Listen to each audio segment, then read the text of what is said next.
Hi, welcome to Hanabi by Example. One of the best ways of learning Hanabi is to look at example games that other people have played. And today I thought what I would do is take this particular example game. This was played on Hanab.live on April 26th, 2021.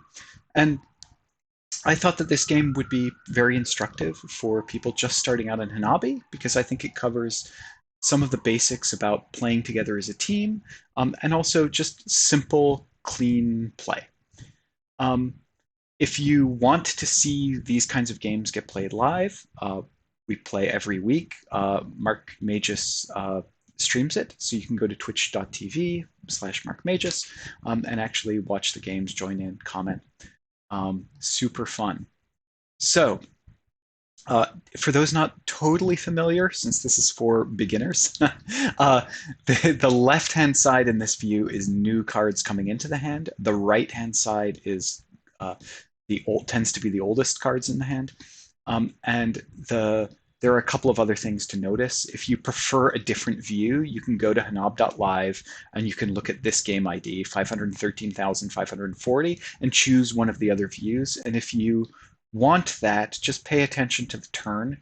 And any time I reference a particular turn, you can go and find the same point in the game in the view that matches your preference. Um, the game starts with Grogills, and it's going to go Grogills, Iggy, Two Foots, Logician, Yaman, and so on. And let's just get started. So Grogills starts off the game, and Grogills does what any Hanabi player would do. You look at the next player, and you ask yourself, what's the person immediately after me going to do? And the answer is, wow, it would be great if Iggy Two Foot started playing those ones. Iggy Two Foots has 3 ones. They're all playable. It would be great to just see them get played. And so that's just what Grogills does. Like, give the ones clue. And yes, there are other choices. But I mean, this is a really nice choice. so so it's pretty easy to make that choice. So then it comes to my turn, and I have a similar choice. I could choose to clue these 2 ones. They're different. They don't match any one that's been clued before, and it would be great to see them get clued, but not so fast.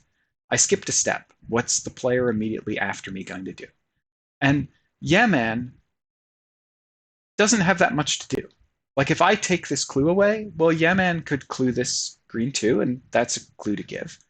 But Yemen also has a 5, and it's in the most discardable position. And so it might be good to keep Yemen with things to do, and it might also be good to tell Yemen, hey, don't discard this last card. And that's actually what I choose to do. And I choose that knowing that I've left this great clue for Yemen. Like I can see that Yemen can clue these 2 different ones that actually really progress the team. And now it's Yemen's turn. And what does Yemen do? Oh, Yemen clues green to Iggy Two Foots. Well, that's a surprise. To understand this clue, we really have to look at what's going on from Grogill's perspective.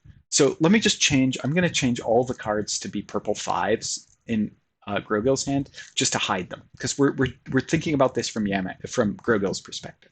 So uh, Grogill's has been this green clue has happened past Grogill's. Well, if Grogill's does nothing, then Iggy is going to think that there's a green card, which is playable, presumably, because otherwise, why would we talk about it? And Iggy is going to think, oh, this must be the green 2.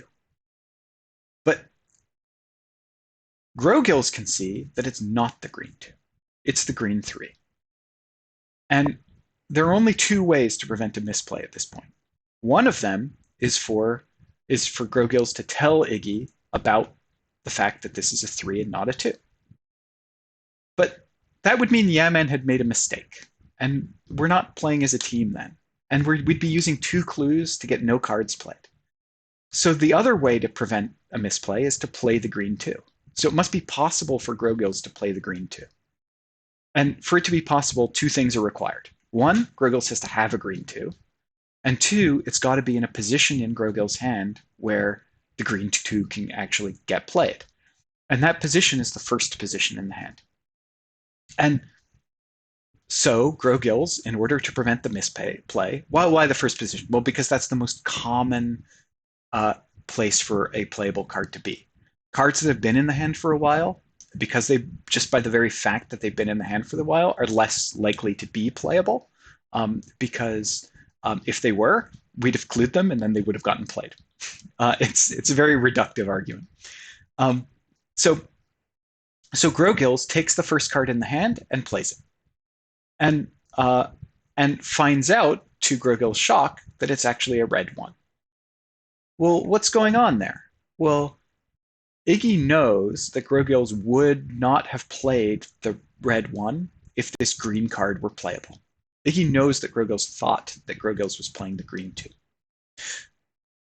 So therefore, Iggy can think, well, I must have the green three, because otherwise, why would Grogills think that this misplay could be prevented that way?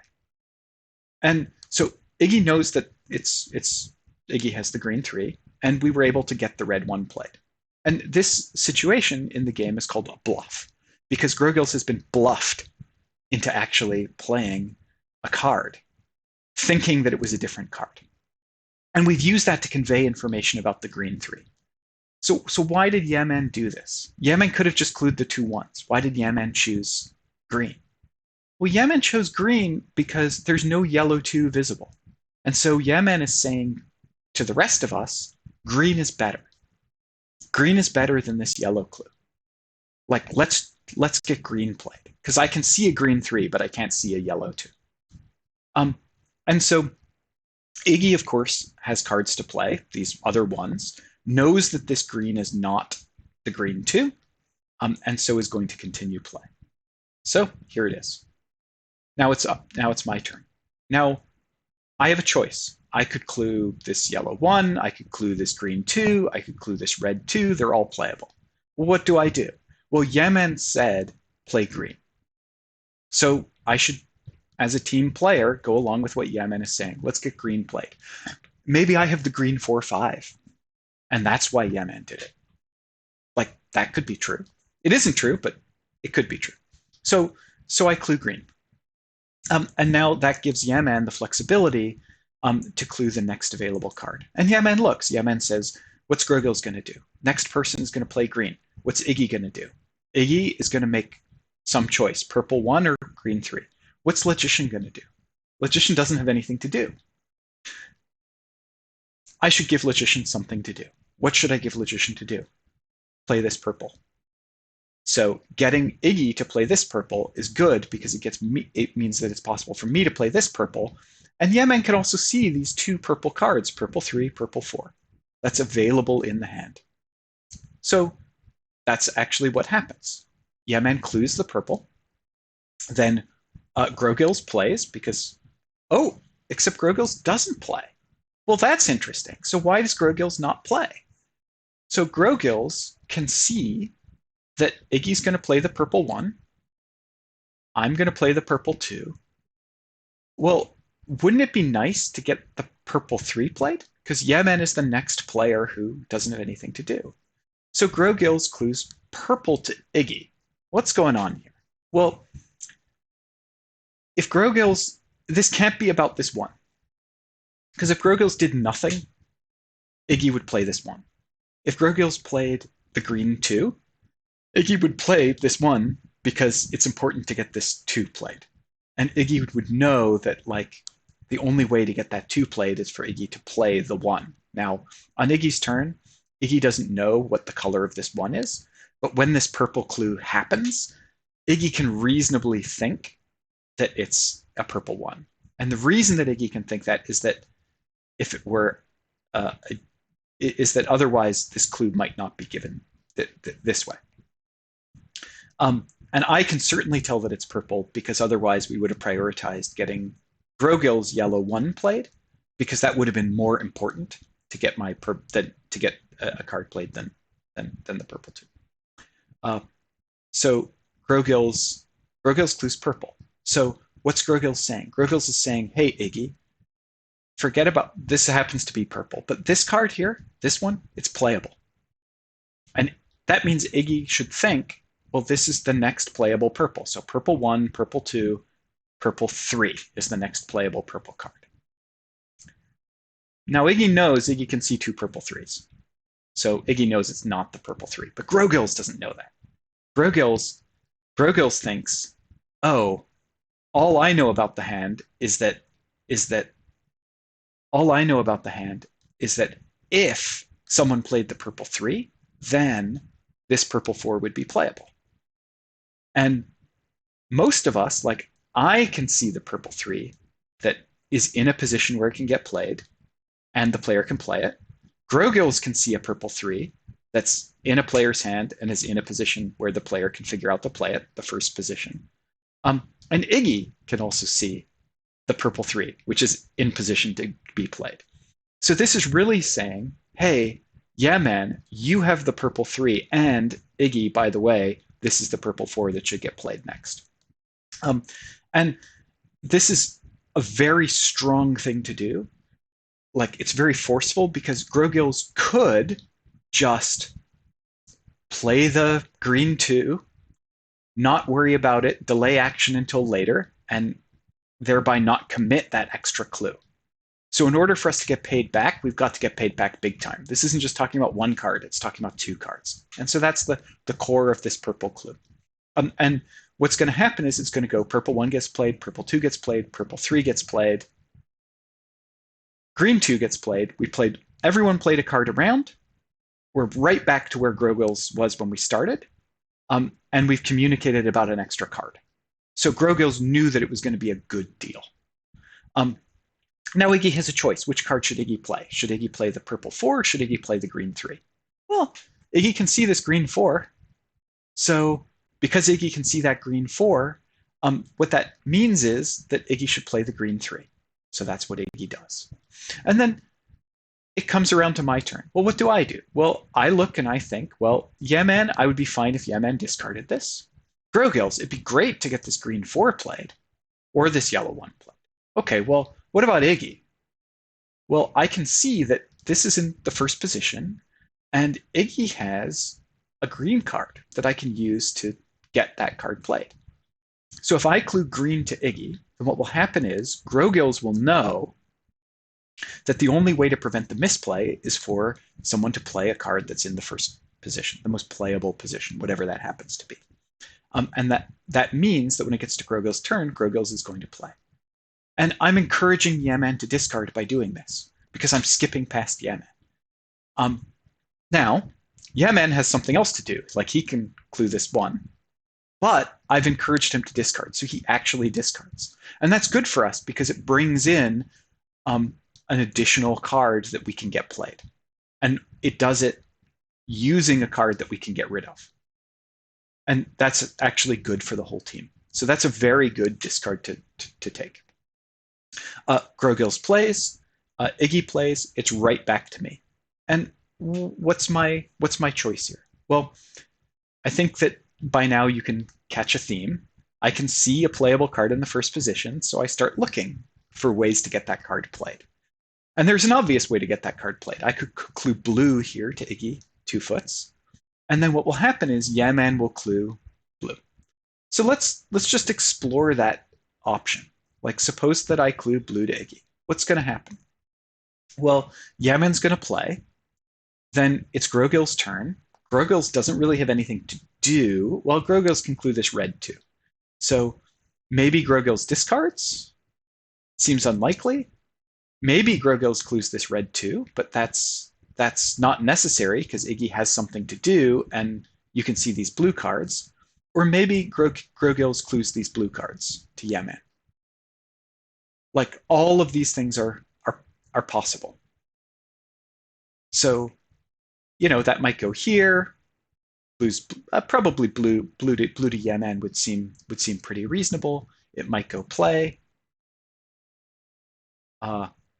Might go play, and then maybe I discard. Well, I would probably clue 1 to Grogills. And then we're now in this situation where there are blues, yellow 1 is clued, purple 4 is clued. We have 0 clues left. It's turn 24. Let's go out of the hypothetical. So I choose a different line. Instead, what I do is I clue blue to Yaman. And I clue blue to Yaman because that touches all the blue cards, and it sends a message. It says blue. And Yaman plays. And Yemen can see that this finesse was available. Yemen can see that I could have clued blue to Iggy and gotten this card played. But instead, I chose to touch all these blues.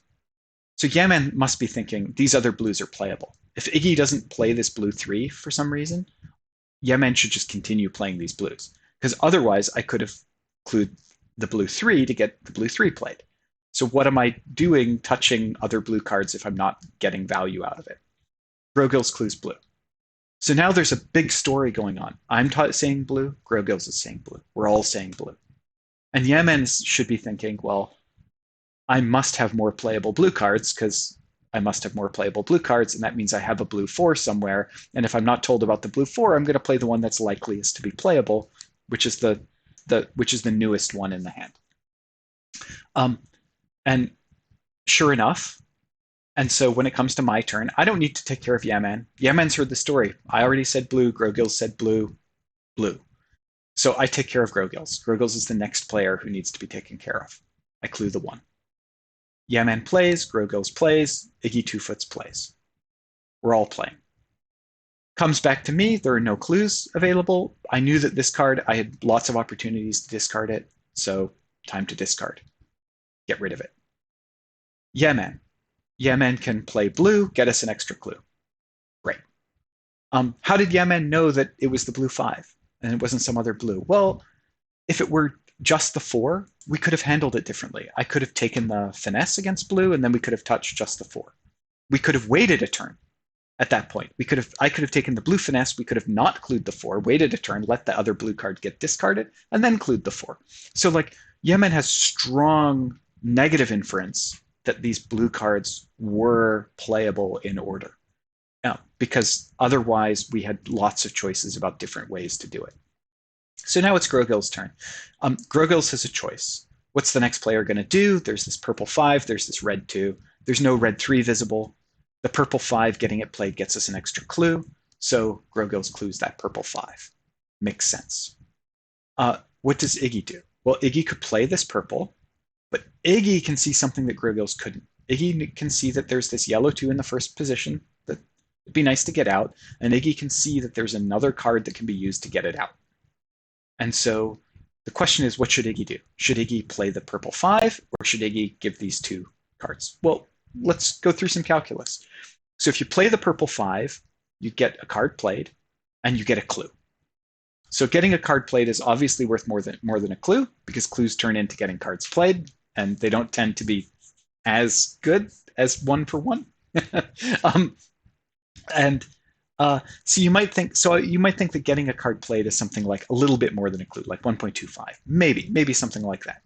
So if Iggy doesn't play, Iggy has to be getting at least 2 cards played, really. Like it's got to be worth more than just 1 card play, because otherwise Iggy could just play, we'd have extra space, and we could keep playing. So Iggy's getting 2 cards played. So Iggy does that. Like it's going to get 2 cards played, and not only that, the yellow 4 is visible, so it's a good idea to get working on yellows so that we can get to these yellow 4s and actually get them played. And that gets me to play my first card blind, which is getting that yellow 2 played, and then which is getting that yellow 2 played. I know nothing about my hand, and then Yemen now has a chance of, well, what's the next thing that needs to happen?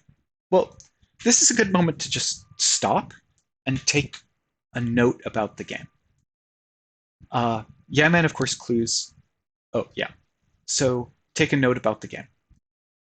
There's pace 11. There are 15 cards in deck.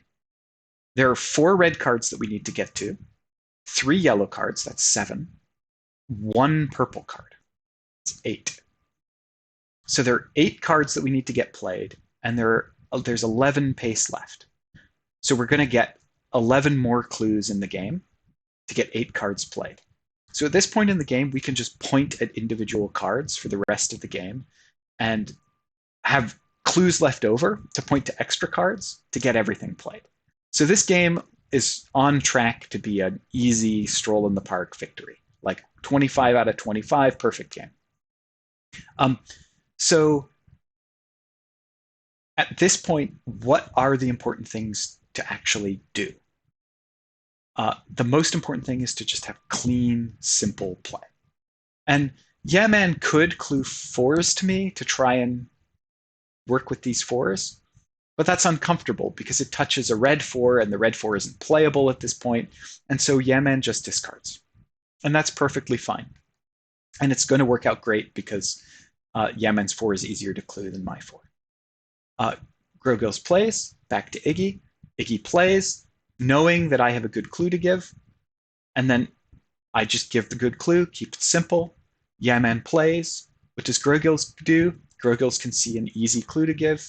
Grogil's just gives the easy clue to give. No worries, comes back to me. What do? Well, I have no clues, so I discard. Like no chance to make a mistake if you're forced to discard.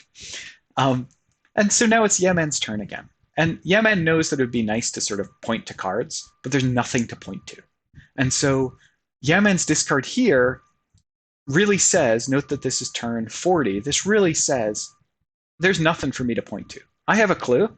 If I could point to a card, I would, but I can't. So there's no, at this point, no other player should think that they have a playable card in a playable position. Okay?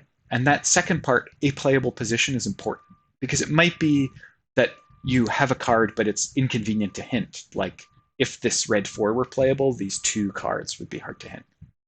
So Yemen discards.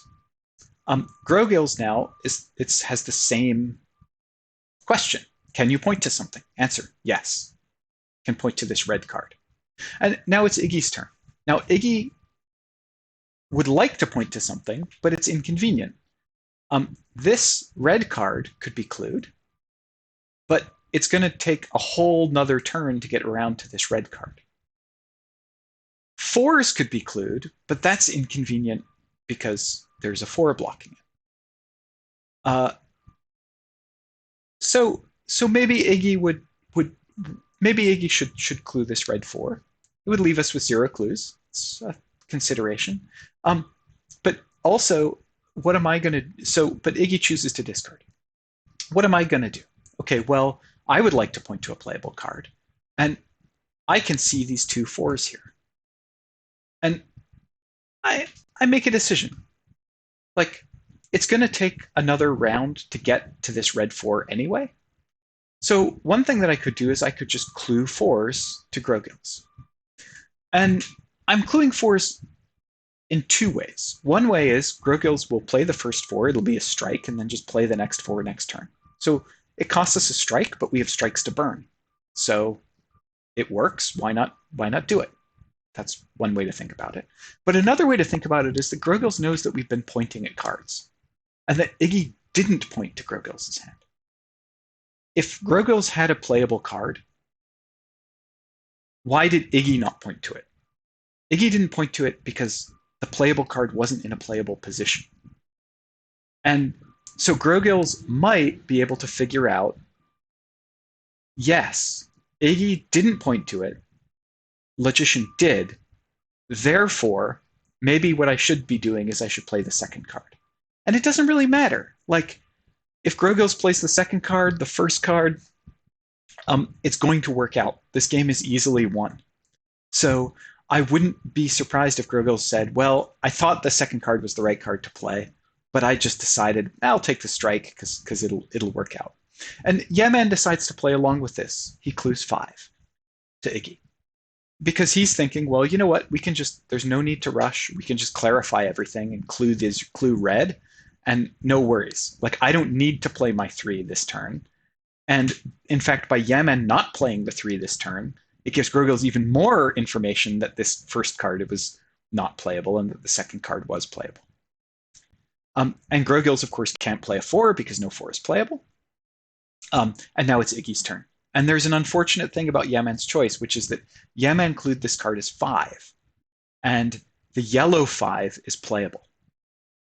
And so Iggy at this point thought that this was the yellow 5 and attempted to play it. And Yemen could have clued that card as red. But because Yemen didn't clue it as red, which would have been slightly clearer, slightly easier to understand as a clue, Iggy was left with this ambiguity and then chose to play. Now, Iggy had a reason why Iggy could know that this wasn't the yellow five. And that reason is that if we go back to this turn, when Yaman first discarded, and then Grogil's discarded, and then Grogil's clued this red three, sorry, it, this can't be the yellow five. Because let's say that it were. Okay? Let's just change it to be the yellow five. Well, if it's the yellow five, then Grogil's can just clue yellow to Iggy. And when Iggy plays, we have an extra clue. And that extra clue is a clue that I can use to clue Yaman.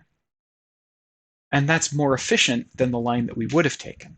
And so it's not reasonable to think that we wouldn't have just gotten that yellow five played. And so that's a reason why Iggy in this turn can know that it's not the yellow five. Because if it were, then we would have played an entirely different line before. And it wouldn't really matter even now. Like, even if it's the yellow five, Iggy could still wait to play. But Iggy should know that it's not the yellow five. But you know what? These misplays happen. And like the best protection against misplays is just using the clearest possible clues every time you can use them. And in that case, the red clue would have been slightly clearer. So we all played a part. Like I played a part because I gave this slightly misleading fours clue. Yaman played a part because Yaman gave a five clue instead of a red. And that's just how like the teamwork in Hanabi goes. Like we all have to constantly be working together in order to get the best possible result. Anyway, so now we're playing for 24, but again, the game is easily won. We have lots of time, and so now it's just a matter of continuing to point to cards. I clarify the red situation. We get that played, and now it's Iggy's turn. And Iggy does something interesting here. Iggy discards the first card in the hand.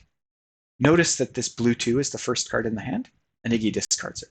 What's interesting about that is that when Iggy discards that card, that's a card we haven't had any time to tell Iggy about. It's a new card in the hand. How does Iggy know that it's not the yellow 5? Well, the reason that Iggy knows it's not the yellow 5 is that Iggy can see the yellow 5. So when Iggy discards that first card, Iggy is telling everyone at the table, I can see the yellow 5. And that means Yaman now knows, because Yaman can't see the yellow 5, that Yaman holds the yellow 5. And if Yaman holds the yellow 5, if it gets to Yaman's turn and no clarification has been made, Yaman should try and play the yellow 5. We have 2 strikes. Yaman gets 2 shots at it, and Yaman can start from the place which is most likely to be the yellow 5. And that's, of course, the first position, and that's, of course, where the yellow 5 is. So if on this turn I had done anything else other than what I did, Yaman would have played the yellow 5 correctly, but it's important to work together as a team. Be as clear as you can all the time. So clue yellow, make sure that it's absolutely clear what's going on, and then get the yellow 5 played. And that's getting to a 24 for the warm-up game of the night. And I hope that this illustrated a couple of the ways, the techniques that you can use to reason through a standard game of Hanabi. I talked about the bluff at the beginning. I talked about choosing super simple, clear clues. There was a finesse that happened. There was a sequence of blue cards that got played in the middle, and why those blue cards could be known to be continuing to be playable. There's, the mistake that we made handling the end, and like reasoning through how we all could have worked together to prevent that mistake. And yeah, so I hope that's helpful to people. Obviously, it's fun. If you want to see other examples, tune into twitch.tv/markmagus on Monday nights, and enjoy. Leave any comments with questions that you have below.